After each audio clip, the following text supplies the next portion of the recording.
us today for Live with Lyda. So I'm going to begin today. I've got a few things to talk about today, and then of course I'm going to take your questions, but I'm going to begin by talking about the COVID-19 numbers. These numbers in the St. Louis region continue to be good.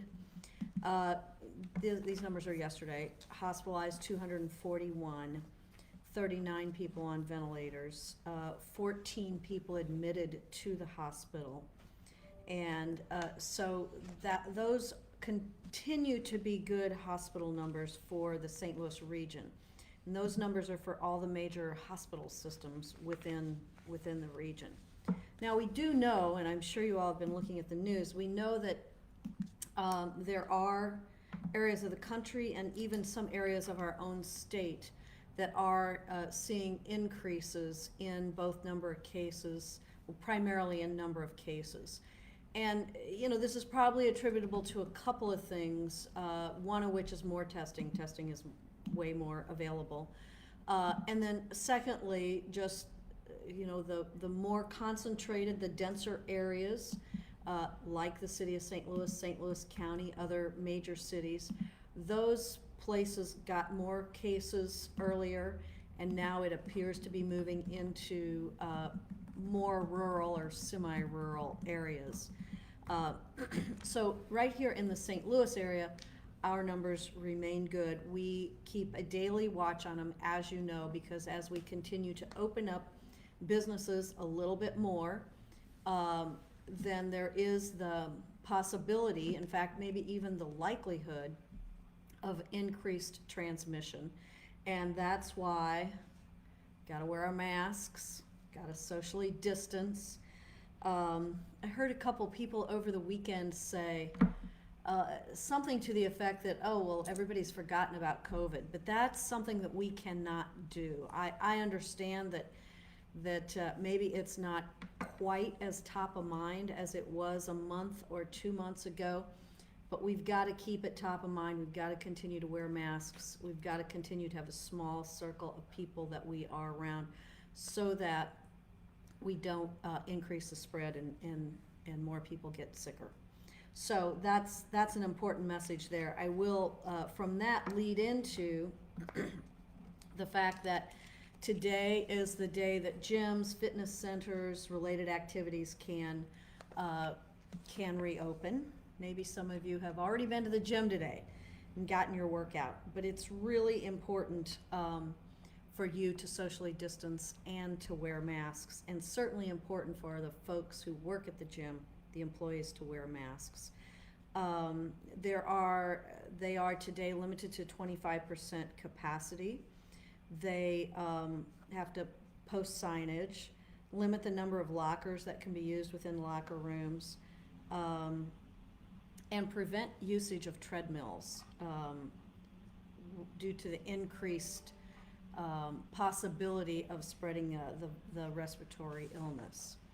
They are requiring employees and customers to wash and sanitize your hands, and the staff have to conduct regular cleaning every 2 hours. So those are just a few of the highlights of what's required for gyms opening today. Gyms and fitness centers, related entities, that is the last business group to be able to reopen on a limited basis.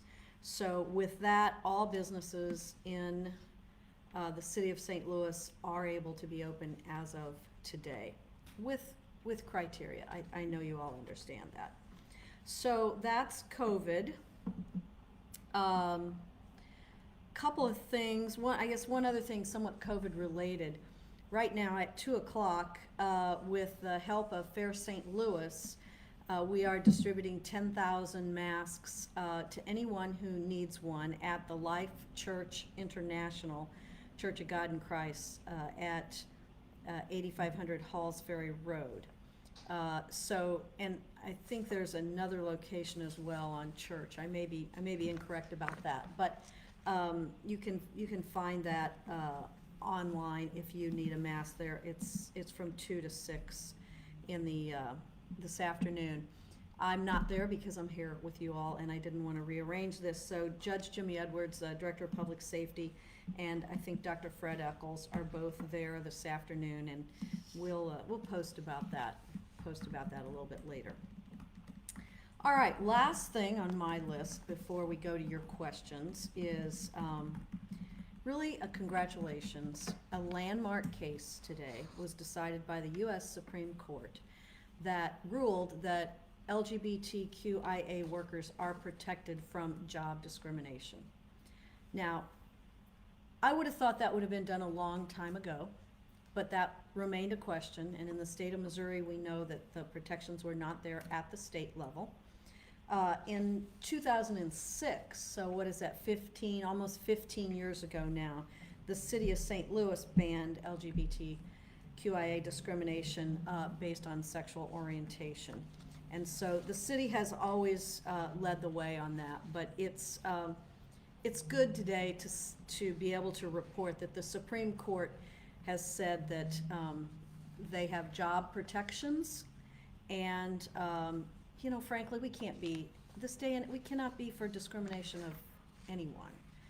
We all ought to have equal protections under the law. So that's a good little report to be able to make for today.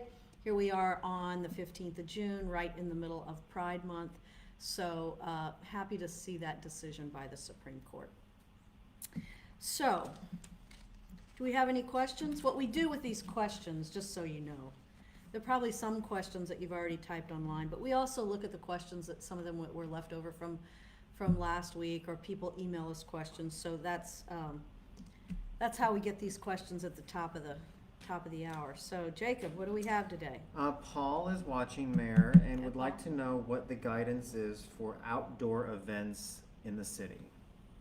Just any sort of outdoor event, maybe in a park, or the guidance is certainly to wear a mask, maintain 6 feet of distance, still have a small circle. So if you're going on a picnic or you know, having an outdoor event, now I guess it's beginning today also, the Parks Department will issue a permit for use of a park, say for a small outdoor concert, up to 250 people, but they still have to be socially distanced.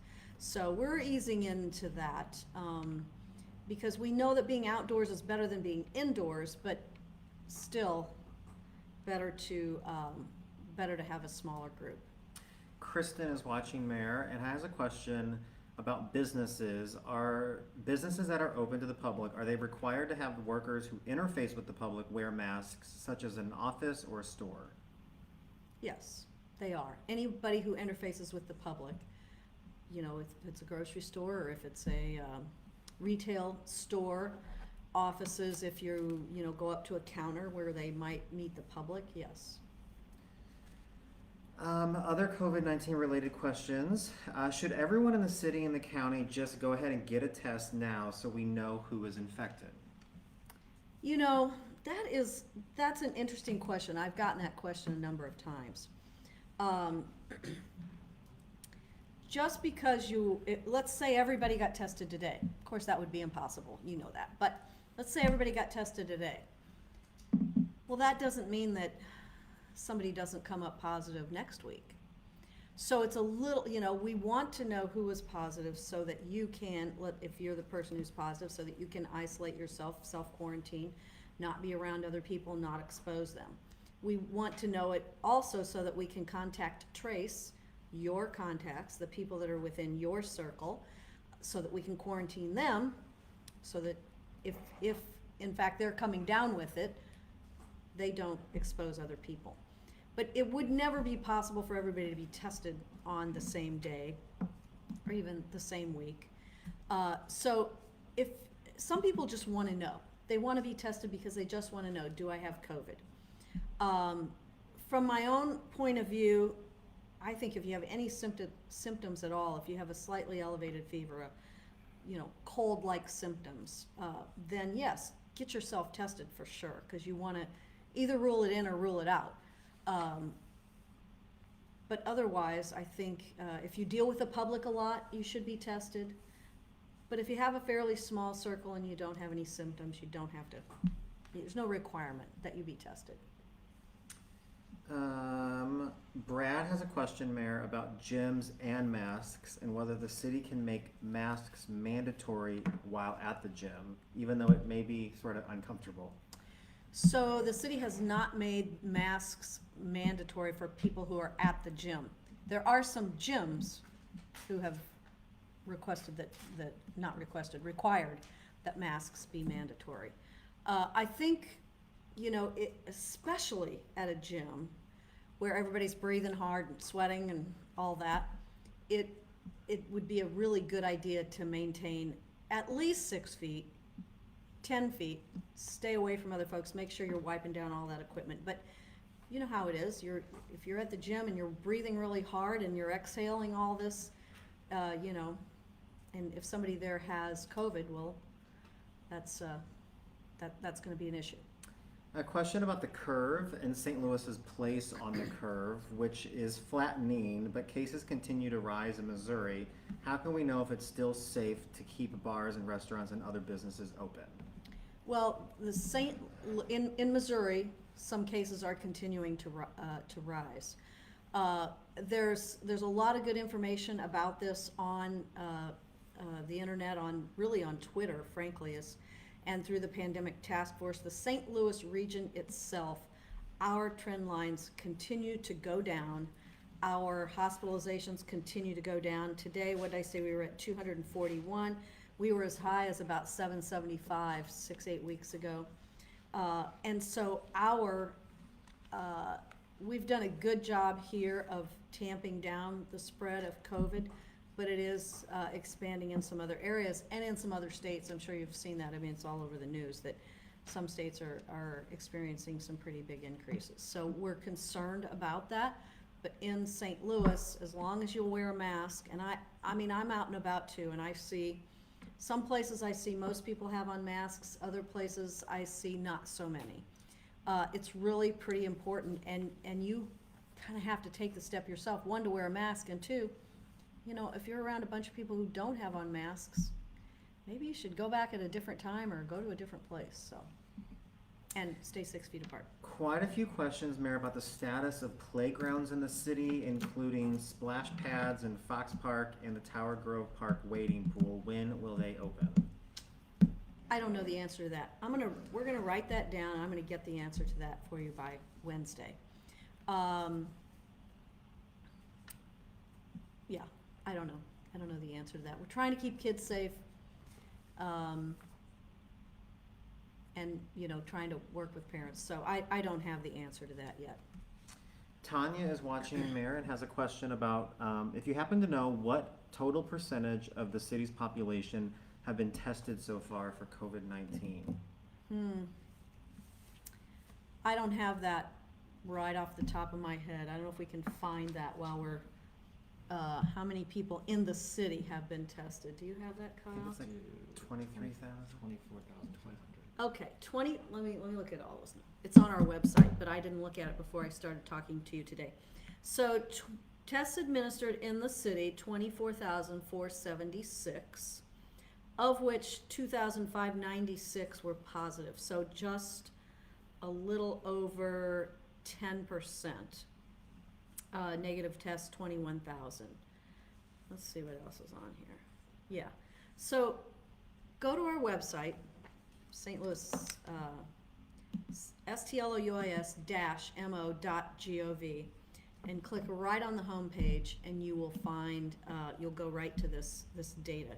So the 10%, what we've been seeing lately, hand that computer back off, what we've been seeing lately is about 5% of the tests are coming back positive. But early on, when we were only testing people with symptoms and pretty severe symptoms, a higher percentage were positive, as you might expect. So right now, about 5% are coming back positive, but overall we've had 10% positive. So you asked what percentage of people that is. So 24,000, there are 300,000 people in the city. So 10% would be 30,000. So what are we at? About 8.5% of the people in the city have been tested. A few questions about COVID-19 and some high-risk populations. Cheryl has a question about, do we know why so many COVID-19 cases and deaths have been attributed to nursing homes? Well, we do, really. One, everybody living in close proximity. A lot of nursing homes, a lot of personal touching between caregivers and residents of the nursing home as they assist them with their daily activities. So if one person has it and doesn't know it, it spreads pretty easily. You know, eating together, sitting together, being in close proximity. And then, I mean, the last reason, of course, if you're in a nursing home, in all likelihood, you're pretty old, and or you have a lot of underlying health conditions.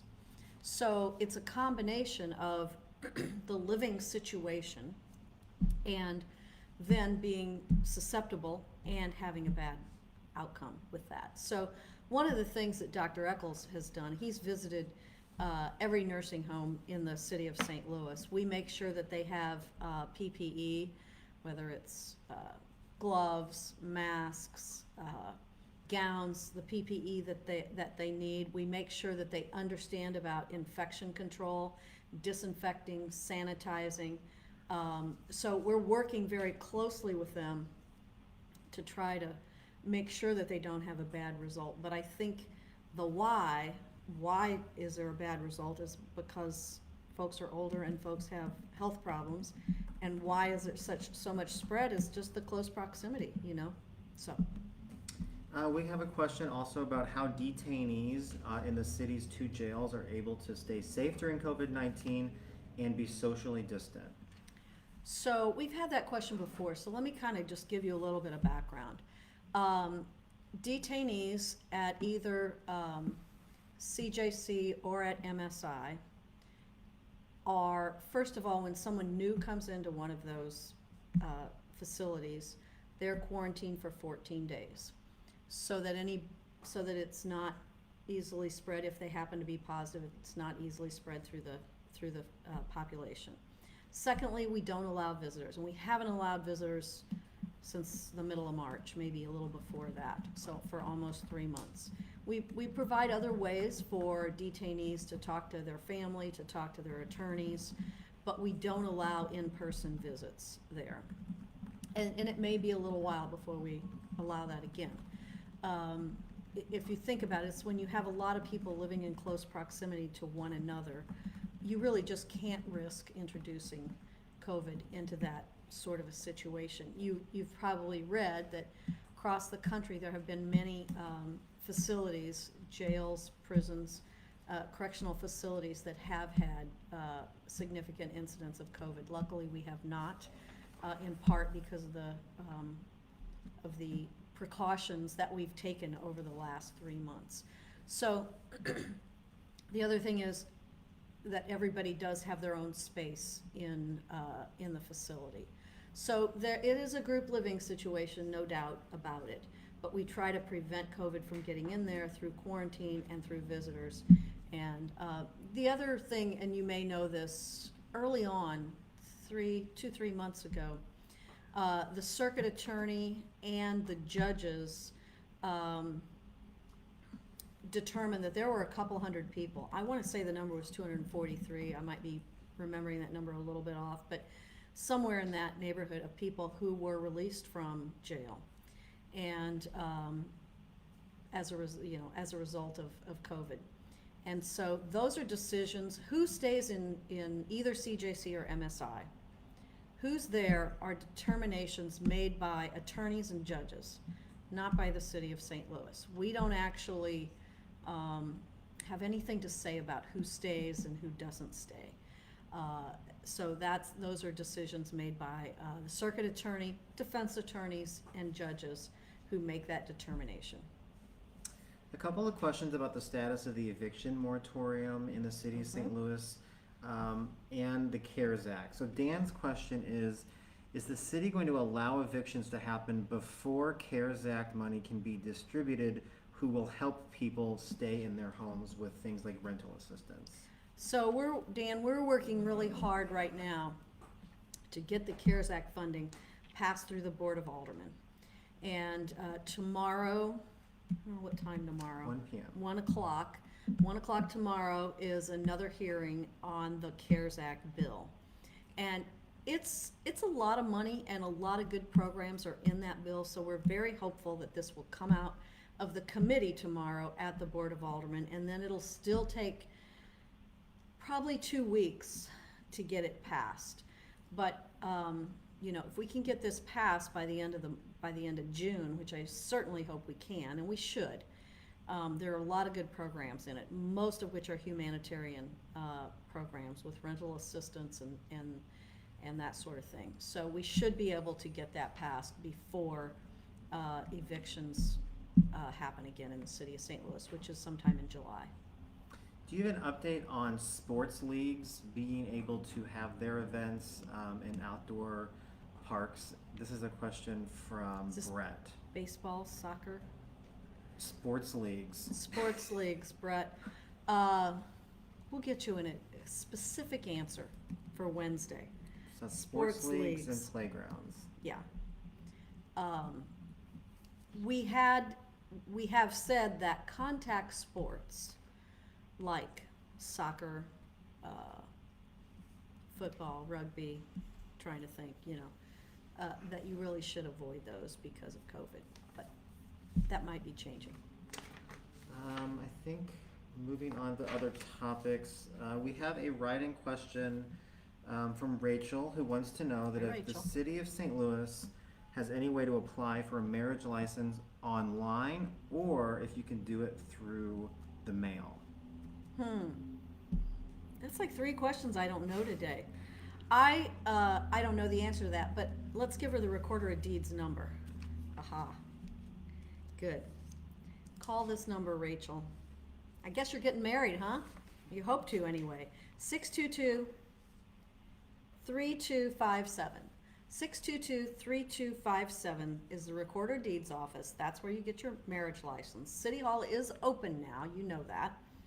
And so you can come into City Hall on the first floor to get your marriage license. So congratulations to you. Okay. On KMOX this morning, you said there's been no increase in the police department's budget for the upcoming fiscal year. Can you provide a snapshot of what their budget does look like and what funding goes where in that department? What funding goes where?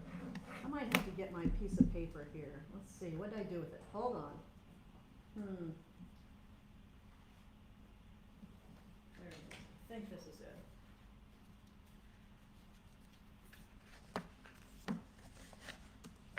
This piece of paper is written in about a 4 font, so bear with me here.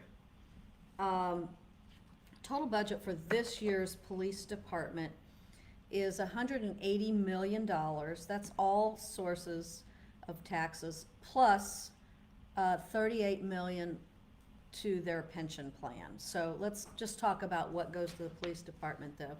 $180 million, and this is for 2021, so this would start July 1st, assuming the Board of Aldermen passes it.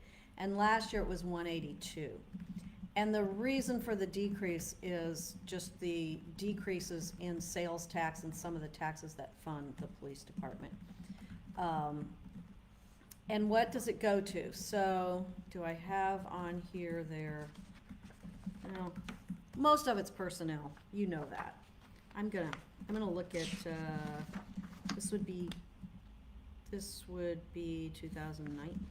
Let's see here. That's 168. Here we go. Last year,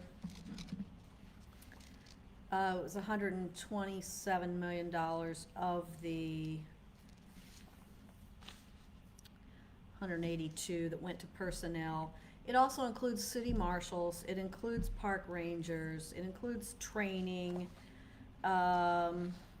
That's something that we can post a link to. Maybe the best place to post the link to is to the city's budget, which is on our website.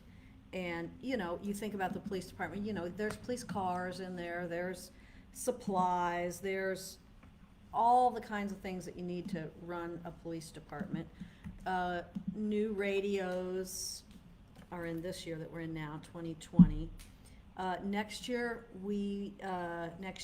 starting July 1st, we will have body cameras in the police budget. It'll include body cameras as well as in-car cameras and uniforms to accommodate them, and data and some personnel in order for them to, you know, you can't just have all this camera footage and not have any people to manage that data. So we'll have that in this next coming year. So most of it's personnel, though. A question about the Civilian Oversight Board, if you have an update on the work that they're doing and how they might have been adding more accountability to police officers' behavior. So the Civilian Oversight Board has been around for, I don't know, 6, 7, 8 years maybe. They do have a website. They have a link on our website. They oversee, they are civilians who are appointed to that board. There's 7, I believe. And they oversee what the police department does in terms of any sort of police-involved shooting, use of force. That's where there has been a complaint made, and they oversee that once the investigation is done. Now, about 2 years ago, that Civilian Oversight Board used to not have subpoena power. But about 2 years ago, I signed a bill which gives the Civilian Oversight Board subpoena power, so that if they need to do their own investigation or supplement the investigation done by the police department, they can do that through their subpoena power. Of course, they would ask you first, but if you don't want to, then they would have subpoena power. That was a pretty important change that was made a couple of years ago to the Civilian Oversight Board. So check it out online, and I think they are a valuable, a very valuable civilian board. Are you going to close the medium security institution? I think I kind of answered that. Well, maybe I didn't answer that question. So, question is, am I going to close MSI? We'd like to only run one jail. We'd prefer that. But particularly and over the last 3 years or so, the number of people in jail has been very significantly reduced. Today, the number of people in jail is probably a little bit under 750. When I came into office, it was over 1,400, 1,450. So the number of people in jail has been significantly reduced. Now, you know, people are of different minds about that in terms of, well, does that contribute to the crime that we have? Some people would say that it may, but other people would say, well, nobody should be in jail just because they can't pay bail. I would agree with that. If you can't pay $100 bail, well, that's, you shouldn't be in jail while you're awaiting trial. So right now we have about 100 people at MSI and 50 or 60 at CJC. At some point, I think we will be able to close MSI. But there are a couple of things. One, you can't overcrowd CJC. The people that are at CJC are there, the vast majority, even the federal detainees, the vast majority of those crimes have been committed in the city of St. Louis. So whether it is a state charge, which is everybody who's there has a state charge, or whether the charge has gone federal, as they say, those people have still primarily committed crimes, or are alleged to have committed crimes. I should be careful about the way I say that. Alleged to have committed crimes, because they are detainees. They are not convicted yet within the city of St. Louis. So right now, I wouldn't want to take, we really don't have room at CJC. I wouldn't want to take all 100 people at MSI and move them into CJC. We're in the middle of a pandemic. Secondly, you have to have room in any jail the accreditation, national accreditation standards for correctional facilities say that you should have at least 15% vacancy. And they use that because there are people in correctional facilities, in jails, that need to be separated from one another. There are men and women who need to be separated. There are people who need to be separated because they might be in a medical room or bed. So it isn't as simple as just one bed equals one person, or 10 beds equal 10 people. There are folks that should be separated there. So right now, I think that's not on the table. But we'll get there, I think, at some point. But I think right today, we aren't there yet. We're close, but we're not there yet. We have a good question from Debbie Mayer, who wants to know, she's watching and is asking, will you implement the 8 can't wait policy or guidelines that came out about 2 weeks ago? According to their website, the city of St. Louis has not implemented bans on chokeholds, requiring de-escalation, duty to intervene, or comprehensive reporting. Is this accurate information? That website's not accurate. I looked at the website also, and I checked with our police department, and back in 2007, we banned chokeholds. We called them vascular neck restraint.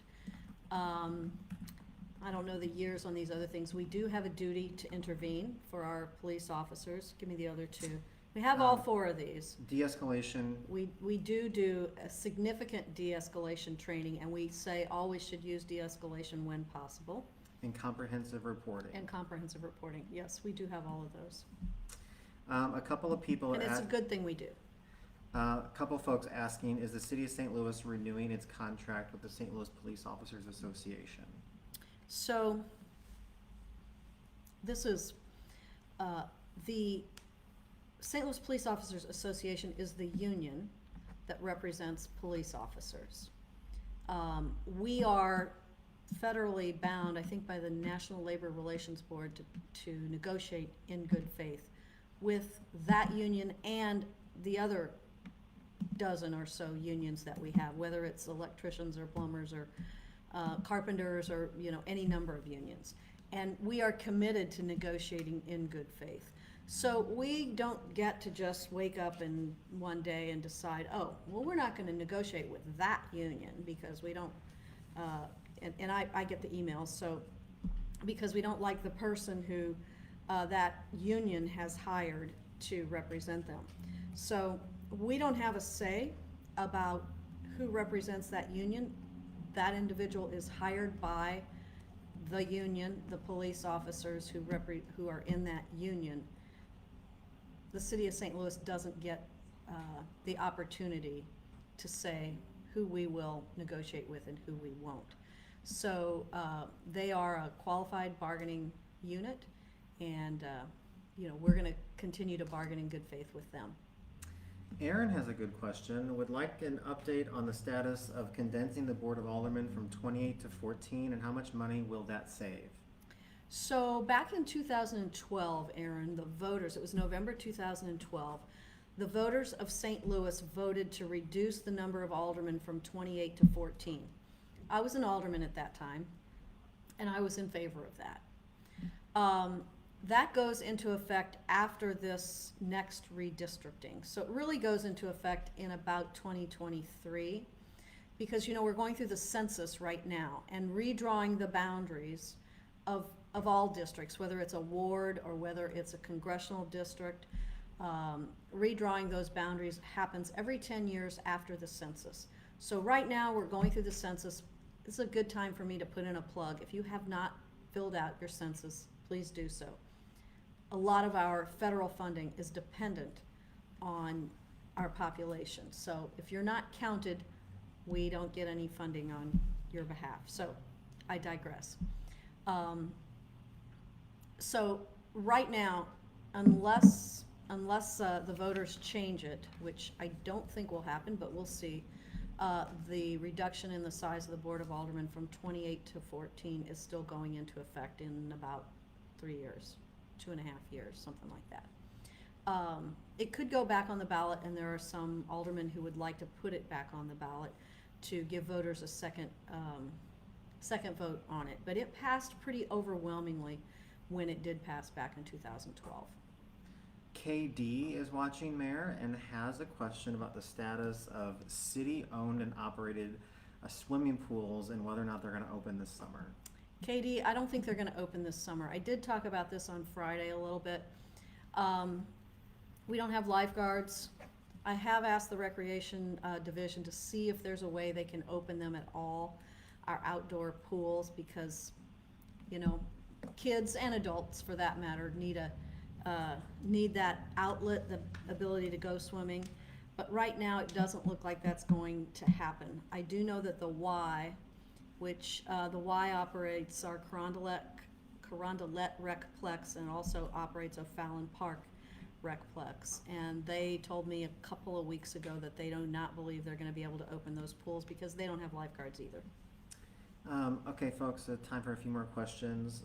We have 2 or 3 people asking about the status of visitor bans at high-risk population facilities like hospitals and senior care and nursing homes during the pandemic. Do you know the status of when those sorts of visitor bans for the public will be lifted? I don't. Hospitals, I know, are still not allowing visitors.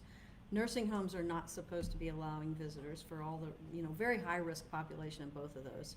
What was the third place? Senior care, nursing, and hospitals. Okay, kind of all the same. Yeah, I don't know when that will be lifted. I think you would want to be, I mean, even though it's very hard on folks, I think you'd want to be awfully careful about visitors in either of those situations. We have a couple of folks asking, Mayor, if you could please comment on the newest petition drive regarding the airport, and if you're supporting that, and is it a good structure? So, it's interesting that you asked me that. I just got that petition today, and I have been out and about over the weekend, and I know that there are people out trying to collect signatures. It's not, our airport right now, it's not as good as it should be, but right this minute, we are just struggling to get traffic back. I don't know, I would say to all of you, have any of you taken a flight lately? Not very many people have. I think it was 5,000 out of St. Louis Airport yesterday, and in and out. So certainly, all kinds of air travel related hotels, convention centers have really been devastated by this COVID virus. And so I think right now, I know they're trying to put it, the petitioners are trying to put this on the ballot. And there were a lot of people that were opposed to the last effort to get proposals on someone else to operate the airport. They were opposed because it wasn't on the ballot. So I think these petitioners are hoping that that will placate those folks that wanted it on the ballot and it didn't go on the ballot. So right now, I think, you know, my focus is on working with the airlines. The airlines are our partners at Lambert. They have a choice about where they fly to and where they put connecting flights and where they put new flights. And so I'm really working right now with the airlines in order to try to shore up that partnership with them. Okay, maybe our last question. Mike is watching, Mayor, and wanted to know what your thoughts were on the social media contest, March Madness of Flags, that declared the city of St. Louis has the best municipal flag in America. That's a good final question. I hope you all saw that. It's all over Facebook and Twitter. There, you've got it right there. Let's see it on yours. Can we? Yeah. Let's see. So the city of St. Louis flag. This was a national or international? It might have been international. Let's see if we can get this. So this is a little. There's the camera somewhere up there. Okay. So this, our city flag, we are the champions. There was a song about that long ago, for those of you who remember. Because our flag was voted the best flag in the world. Let's call it the world. I'm not sure if it was Sure. literally the world, but I think we've got a beautiful flag, and it's nice to have a little city pride around our flag. So thank you all. Some of you voted, I bet. Appreciate everybody being on today. Was that the last one? That's it. Thank you all. Now, Wednesday, I'm going to be probably not till 3:30 or so on Wednesday because we have a Board of Estimate and Apportionment meeting at 2 o'clock Wednesday. Got to do that. Sometimes they last 15 minutes, sometimes they last 2 hours. So when that's over, I'll come back and report to you on Wednesday afternoon. Thank you all. Appreciate you being here. Have a nice day.